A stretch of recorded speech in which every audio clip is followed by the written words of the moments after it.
الحمد لله وكفى وسلام على عباده الذين اصطفى خصوصا على أفضلهم وخاتم النبيين محمد الأمين وعلى آله وصحبه أجمعين. أما بعد فأعوذ بالله من الشيطان الرجيم. بسم الله الرحمن الرحيم. إن الله لا يغير ما بقوم حتى يغيروا ما بأنفسهم وإذا أراد الله بقوم سوءا فلا مرد له وما لهم من دونه من وال. صدق الله العظيم.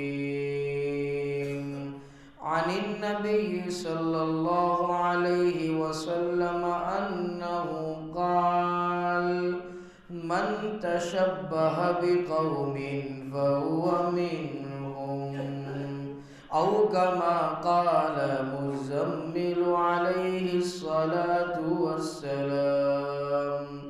اللهم صل على سيدنا محمد وعلى آل سيدنا محمد وبارك وسلم. اللہ رب العزت نے قرآن کریم میں اپنے بندوں کو انسانیت کا سبق پڑھایا ہے. بشریت کا اور انسانیت کا سب سے اہم سبق یہ ہے کہ انسان اپنے پروردگار کے ساتھ وفادار ہو، اپنے پروردگار کے ساتھ خیانت کرنے والا نہ ہو بلکہ فرما بردار ہو، نافرمان رہنے سے باز رہنے والا ہو. آیت کریمہ جو آپ حضرات کے سامنے پڑھی گئی، اس میں اللہ رب العزت نے سب سے بڑا اصول اور بہت زبردست کامیابی کی اور اللہ رب العزت کے مدد اور شفقت اور غفاری اور ستاری والے ہاتھ کے ہم پر کس طرح رہنے کا طریقہ ہے اور کب کب اللہ رب العزت کا ستاری اور غفاری والا ہاتھ ہم سے ہٹ جاتا ہے، اس کا اصول بیان فرمائیں. چنانچہ ارشاد باری: ان اللہ لا یغیر ما بقوم حتی یغیروا ما بانفسهم. فرماتے ہیں اللہ رب العزت کسی قوم کے احوال اور کسی قوم کے حالات تب تک نہیں بدلتا جب تک قوم خود اپنے حالات اور اپنے احوال کو نہ بدل ڈالے. آگے فرماتے وَإِذَا أَرَادَ اللَّهُ بِقَوْمٍ سُوءًا فَلَا مَرَدَّ لَهُ. اور جب اللہ رب العزت ارادہ کر لیتے ہیں کسی قوم کی جو ہے حالت کو بگاڑنے کا، کسی قوم کے زوال کا، جب اللہ رب العزت ارادہ فرما لیتے فَلَا مَرَدَّ لَهُ، اس کے لیے کوئی مددگار نہیں، اور اس کے پلٹنے کی اور اس کے احوال کو چینج کرنے کی اور ذرہ برابر رد و بدل کرنے کی کسی میں طاقت. تو بس اسی مناسبت سے کہ آج کا دن جو ہے جسے ہمارے برادران وطن مکر سنکرانتی کہتے ہیں، جو پتنگ چگانا ہے، اس پتنگ والے تہوار کو ہم مناتے ہیں، یہ سب سے پہلے تو گناہ کبیرہ میں سے۔ نمبر 2، اگر اس کی تاریخ پر نظر کی جائے کہ پتنگ کی کیا حقیقت ہے، پتنگ کیوں اڑائے جاتے ہیں، کیوں اس تہوار کو ہمارے برادران وطن وجود میں لائے، تو مورخین نے لکھا کہ زمانے کا ایک جو ہے ہندو آدمی گزرا ہے، اس نے جناب نبی کریم صلی اللہ علیہ وسلم کی اور حضرت فاطمہ رضی اللہ تعالی عنہ کی شان میں گستاخی کی۔ اب گستاخی تو اس نے کر دی، واقعہ یہ پیش آیا کہ اسے جو ہے اس دنیا سے مٹا دیا گیا، اور آخر وہ اپنے انجام کو پہنچ گیا۔ تو اس کا جب آخری ویدھی ہوتی ہے، ان کے یہاں کی جو تدفین ہوتی ہے، یعنی جو جلایا جاتا ہے، اس کا جو اوسان ہو گیا، اس کی جو کریا کرمیں ہوتی ہیں ان کے یہاں، جب ان پتنگ کو چگایا گیا، ان پتنگوں کو اڑایا گیا اور اس کو اپنا ہیرو بنایا گیا اس شخص کو، تو دیکھیے مدنی کریم صلی اللہ علیہ وسلم کی اور ان کی لخت جگر حضرت فاطمہ رضی اللہ تعالی عنہ کی شان میں گستاخی کرنے والے کے انجام پر اسے ہیرو قرار دیا گیا، اور اس خوشی میں یہ جو ہے پتنگ اور ڈور کے ذریعے سے خوشیاں منائی گئی۔ تو آج ہم مسلمان، ہم اپنے آپ کو اگر مسلمان کہے اور اپنے ٹیرسوں کی بھی زینت بنے اس دن، اور جو ہے پتنگ بھی برابر چگا رہے ہیں، یا یہ کہ ٹیرس پہ صرف چڑھے پتنگ نہیں چگا رہے، تب ہم بھی برابر کے جو ہے مدنی کریم صلی اللہ علیہ وسلم اور ان کی بیٹی حضرت فاطمہ رضی اللہ تعالی عنہ کی توہین کرنے والے کی خوشی میں برابر کے شامل ہیں۔ اب فیصلہ ہمارے ہاتھ میں کہ کیا ہمیں ان کی پیروی کرنی ہے۔ اب ہمیں جس چیز کی حقیقت ہو سکتا ہے نہیں معلوم ہو گئی، کیا اب بھی ہمیں گوارا ہے کہ ہم ان کے تہوار کے اندر اپنا پورا کردار ادا کریں اور ان کے ساتھ ساتھ ہم بھی ٹیرس کی زینت بنیں؟ حدیث پاک میں مدنی کریم صلی اللہ علیہ وسلم کا ارشاد، من تشبہ بقوم فہو منہم، کہ جو شخص جس قوم کے ساتھ مشابہت اختیار کرے گا تو وہ انہی میں سے۔ تو اگر ہم نے یہی گوارا ہے کہ ہم اس دن ٹیرس کی زینت بنیں، ان کے برابر جو ہے شانہ بشانہ کھڑے ہو کر اس پتنگ اور ڈور کے فیسٹیول کو منائیں، تو پھر ہم اپنی زبان سے اپنے آپ کو مسلمان کہے یہ زیب نہیں دیتا۔ کیا ہم موت کو بھول چکے ہیں؟ کیا قیامت کے روز اللہ رب العزت کے حضور جواب دہی نہیں ہونے والی؟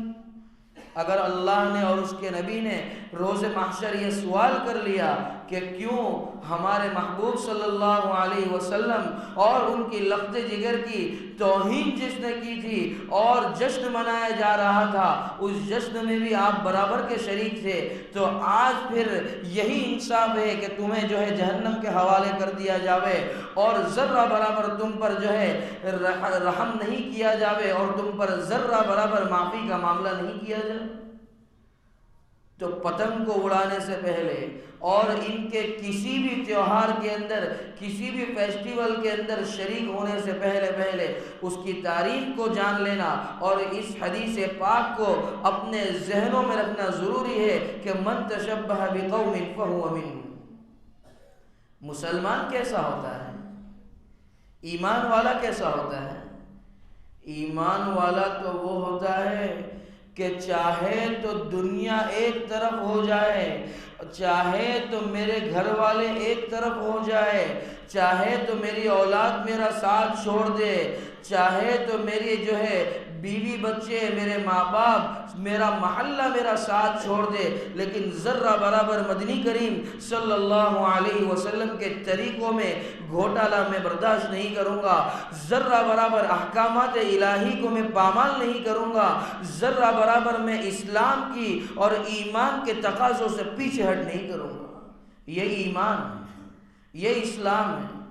اٹھائیے صحابہ کرام رضوان اللہ تعالی علیہم اجمعین کے واقعات، اٹھائیے نا پہلے انبیاء کرام علیہم السلام کی کتابیں اور مطالعہ کیجیے۔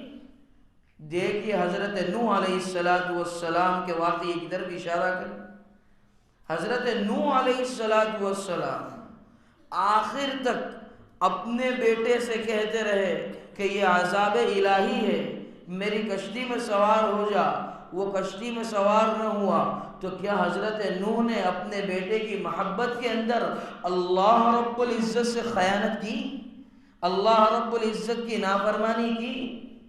لا طاعت لمخلوق فی معصیت الخالق، مخلوق کی ذرہ برابر اطاعت نہیں ہے ان چیزوں میں جس میں اللہ رب العزت خالق کائنات، اللہ رب العزت جو ہے ناراض ہے، اللہ رب العزت کی نافرمانی ہے، اس میں مخلوق کی تابعداری نہیں کی جائے۔ دوسری طرف حضرت ابراہیم علیہ السلام کے واقعے کو دیکھ، ان کے والد آزر جو صرف بت پرست ہی نہیں بلکہ بت فروش بھی تھے اور بت تراش بھی تھے، تو کیا حضرت ابراہیم علیہ السلام نے اپنے والد کے شانہ بشانہ کھڑے ہو کر مورتیوں کو تراشا ہے؟ کیا حضرت ابراہیم علیہ السلام نے اپنے والد کے ساتھ ساتھ تجارت کی ہے مورتیوں کی؟ نہیں، جہاں اللہ کی ناراضگی آئی وہاں ابراہیم نے اپنے والد کو چھوڑ دیا، جہاں پروردگار ناراض ہوا وہاں نوح نے اپنے بیٹے کو چھوڑ دیا۔ تو پھر ہم کون ہوتے ہیں اللہ رب العزت کی جو ہے نافرمانی کرنے والے اور سرکار کی اور ان کے اہل خانہ کی توہین کرنے والوں کی خوشیوں میں شامل ہونے والے؟ کیا ان خوشیوں میں شامل ہو کر ہم اپنے آپ کو مسلمان کہہ سکتے ہیں؟ مسلمان کب کہلائے گا؟ ایمان والا کب کہلائے گا؟ جب کہلائے گا کہ اللہ رب العزت روز محشر ساری امت کے سامنے یہ اعلان فرما دے کہ یہ بندہ دو عالم سے خفا میرے لیے تھا، اس بندے نے اپنے اہل و عیال کو چھوڑ دیا، رسوم و رواج کو چھوڑ دیا، ہر ایک قسم کے جو ہے فیسٹیولز کو چھوڑ دیا، دنیاوی تقاضوں کو چھوڑ دیا۔ جب دین پر بات آ پڑی تب جا کر ہمارا ایمان کہلائے گا اور ہمارا اسلام کہلائے گا۔ زبانی جمع خرچ سے کچھ نہیں ہوتا۔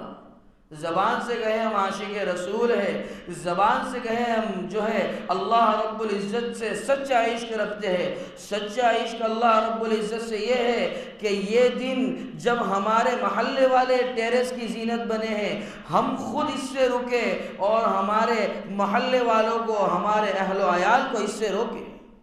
کیوں؟ اس لیے کہ اس کا بھی حکم اللہ رب العزت نے اپنی کتاب میں فرمایا ہے۔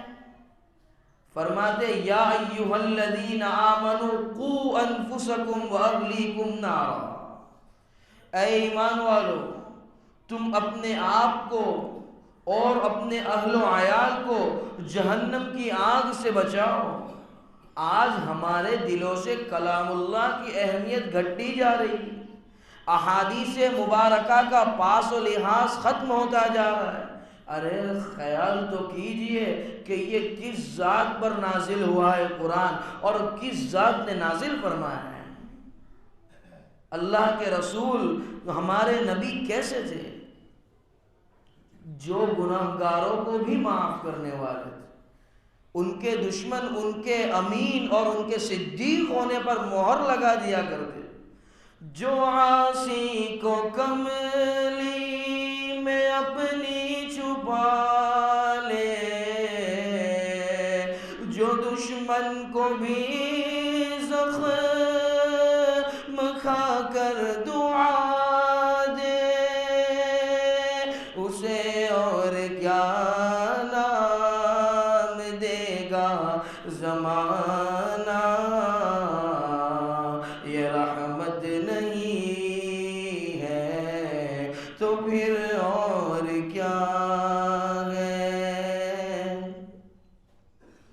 طائف کے میدان میں اپنے پیر مبارک کو خون آلود ہونے دینے کے باوجود جس کی زبان سے دشمنوں کے لیے دعائیں نکلے، احد کی جنگ کے اندر دندان مبارک کے گر جانے کے باوجود اللہ رب العزت سے ان کی معافی کی درخواست کرے، آج ہم اسی ذات پر نازل شدہ قرآن کریم پر عمل کرنے کو تیار نہیں۔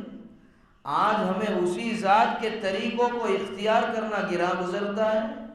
یاد رکھو، موت ایک تلخ حقیقت ہے، یہ دنیاوی زندگی تو ختم ہو جانے والی، دنیاوی زندگی کی جو موج مستیاں ہیں یہ چند دنوں کی ہیں۔ رہ کے بشر کو دنیا میں نئی زیبا غفلت، کہ موت کا دھیان بھی لازم ہے کہ ہر آن رہے۔ اگر موت کا دھیان ہمیں ہو، اگر ہمیں اللہ سے خوف ہو، اگر لمن الملک اليوم للہ الواحد القہار پر نظر ہو، روز محشر اللہ کے رسول کی شفاعت کے بنا ہمارا کام نہیں بننے والا، اس پر ہمارا یقین ہو، تب جا کر ہم ان تمام خرافات سے بچیں۔ اللہ نے ہمیں کہاں خوشیاں منانے کے موقع نہیں، اللہ نے ہمیں کہاں جو ہے خوشیاں منانے سے روکا ہے۔ دیکھیے اللہ کتنے زبردست خوشی کے دن ہمیں عنایت فرماتا۔ 2 دن اللہ رب العزت نے سال میں ہمیں عنایت فرمایا، رمضان المبارک کے بعد عید الفطر کا دن عطا فرمایا، اور اسلام میں میانہ روی کو پسند کیا گیا ہے۔ ان کے تیوہار کے اندر ہر چیز باؤنڈری لائن سے باہر جاتی ہے، اور ہمارے فیسٹیولز کے اندر اور ہمارے خوشی کے ایام میں تمام چیزوں کی حدود اللہ رب العزت نے رکھ دی۔ چنانچہ اللہ نے عید الفطر کا دن عنایت فرمایا، عید الاضحیٰ کا دن عنایت فرمایا۔ عید الاضحیٰ میں تو ہم اللہ رب العزت کے مہمان ہوتے، اور کیسے خوشی کے دن ہیں کہ ان دنوں میں روزے کو حرام قرار دیا، کہ عید الفطر اور عید الاضحیٰ اور عید الاضحیٰ کے بعد 11، 12 اور 13 کو روزے تک کو حرام قرار دیا۔ ان دنوں میں خوشیاں مناؤ، اور خوشی کے اندر سب سے پہلا تقاضا اللہ رب العزت کا شکریہ ادا کرنا ہے۔ جو ہم عید کی نماز پڑھتے ہیں تو یہ سب سے اللہ رب العزت نے ہمیں جو انعام عطا فرمایا ہے، اس انعام کے بدل میں اللہ رب العزت کے سامنے سجدہ ریز ہو گئے۔ ہر حال میں خوشی ہو یا غمی ہو، ہم اللہ رب العزت کے استحضار کو اور مدنی کریم صلی اللہ علیہ وسلم کے طریقوں کو پامال نہیں کر سکتے، جبکہ ان کے تمام طریقوں کے اندر جو ہے لمٹ کراس کیے جاتے ہیں، حدود کو جو ہے پار کیا جاتا ہے۔ دیکھیے آج ان کا جو تیوہار ہے، اس کے اندر کتنے بے زبان مخلوق جو ہے قتل ہو جاتی ہے، کتنے ایکسیڈنٹس ہوتے ہیں، پتنگ کو لوٹنے کے چکر میں دھیان بچوں کا اوپر ہوتا ہے اور گاڑی سے ٹکرا جاتے ہیں، کئی ٹیرس کے اوپر اس پتنگ پہ نظر ہوتی ہے اور اس پتنگ کی وجہ سے بچہ ٹیرس سے گر پڑتا ہے۔ یہ سراپا نقصان ہی نقصان، جان کا بھی نقصان، مال کا بھی نقصان۔ پتنگ کے اندر ہم پیسہ لگا رہے، ڈور کے اندر ہم پیسہ لگا رہے، کیا حاصل ہوا؟ نہ دنیاوی فائدہ حاصل ہوا، نہ اخروی فائدہ، بلکہ بغض و عداوت ہمارے دلوں کے اندر جاگزین ہو جاتی ہے۔ اس نے ہماری پتنگ کو کاٹا، اب جہاں تک اس کی پتنگ کو نہ کاٹ لے، جہاں تک اس کی پتنگ پر وار نہ کر لے، ہمارے دلوں میں بھڑکتی ہوئی آگ کو جو ہے ٹھنڈک نہیں پڑے گی۔ ہمارے دلوں کے حسد کو اور ہمارے دلوں کے غرور کو کوئی دبا نہیں سکے گا۔ کیوں؟ اس لیے کہ اس نے ابھی میری پتنگ کو کاٹا ہے۔ اس سے کتنی قسم کی خرافات وجود میں آتی ہے، کتنے قسم کے گناہ وجود میں آتے ہیں۔ اسی طرح سے دوسرا جو ہولی کا تہوار، اس کے اندر بھی ایسا ہی، جو رنگ وغیرہ ڈالے جاتے ہیں، آتے جاتوں کو تکلیف پہنچائی جاتی ہے پانی ڈال کر، کوئی بزنس کے لیے جا رہا ہے، کوئی نماز کے لیے جا رہا ہے، اس پر پانی کو جو ہے ڈال دیا گیا، اس پر پانی سے اس کو گیلا کر دیا گیا، اب اس کا کیا حل ہو؟ اس کو تکلیف پہنچی ہو۔ ایذائے مسلم حرام ہے، اور کسی بھی انسان کو تکلیف پہنچانا یہ بھی حرام، تو ہم کیسے کسی کو تکلیف پہنچا سکتے؟ اسی طرح سے پٹاخے پھوڑے جاتے، اس میں کیا ہوتا ہے؟ خود ہم اپنے پیسوں کو اپنے ہاتھوں سے آگ میں ڈال دیتے ہیں، جبکہ دنیاوی مال و متاع اللہ رب العزت کی بڑی نعمت ہے، آج لوگوں کو ایک وقت کا کھانا میسر نہیں ہوتا، آج لوگ ہاتھ پھیلائے ہوئے، اپنی بیماریوں کا علاج کرانے کے لیے ان کے پاس پیسہ نہیں۔ اللہ رب العزت نے ہمیں مال دے رکھا ہے، اسے ایسے ضائع نہیں کرنا چاہیے۔ ان المبذرین کانوا اخوان الشیاطین، یہ فضول خرچی کرنے والے، جا بجا مال لگانے والے ضرورت کے علاوہ، یہ شیطان کے بھائی ہیں۔ فضول خرچی کرنے والوں کو اللہ رب العزت نے شیطان کا بھائی قرار دیا۔ اب فیصلہ ہمارے ہاتھوں میں ہے۔ اللہ رب العزت نے ہمیں عقل سلیم عنایت فرمائی۔ ہم اپنی عقل سے یہ تو اندازہ لگا سکتے ہیں اور اس فیصلے پر تو پہنچ سکتے ہیں کہ یہ آگ ہے اور یہ سونا ہے، آگ میں ہاتھ ڈالنا ہے کہ سونے پر ہاتھ ڈالنا ہے، تو ہمیں سونا نظر آتا ہے، لیکن یہاں ہم اپنی عقلوں کو کیوں بند کر دیتے ہیں، کیوں ہمارے قلوب پر تالے لگ جاتے ہیں کہ یہ اللہ کا حکم ہے اور یہ اللہ کی نافرمانی ہے، اس کام میں فرما برداری ہے اور اس کام میں ناراضگی ہے، تو کس کام کی طرف ہمیں جانا چاہیے؟ جبکہ قرآن کریم میں بارہا موت کا تصور دلایا گیا۔ قرآن کریم میں جا بجا اللہ رب العزت کے سامنے سوال ہونا ہے، اس پر جو ہے توجہ دلائی گئی۔ مدنی کریم صلی اللہ علیہ وسلم کی حدیث پاک سے پتہ چلا کہ جس قوم کی مشابہت اختیار کرو گے روز محشر انہی کے ساتھ جو ہے اللہ رب العزت ہمیں اٹھائے گا، انہی میں سے اللہ رب العزت ہمیں قرار دے گا۔ یہ سب باتوں کو اگر ہم بھلا بیٹھے تو ہو سکتا ہے کہ پوری دنیا تو ہمیں ایمان والا سمجھتی ہو، لیکن ہمارا نام بغیر ایمان والوں میں لکھا گیا ہو۔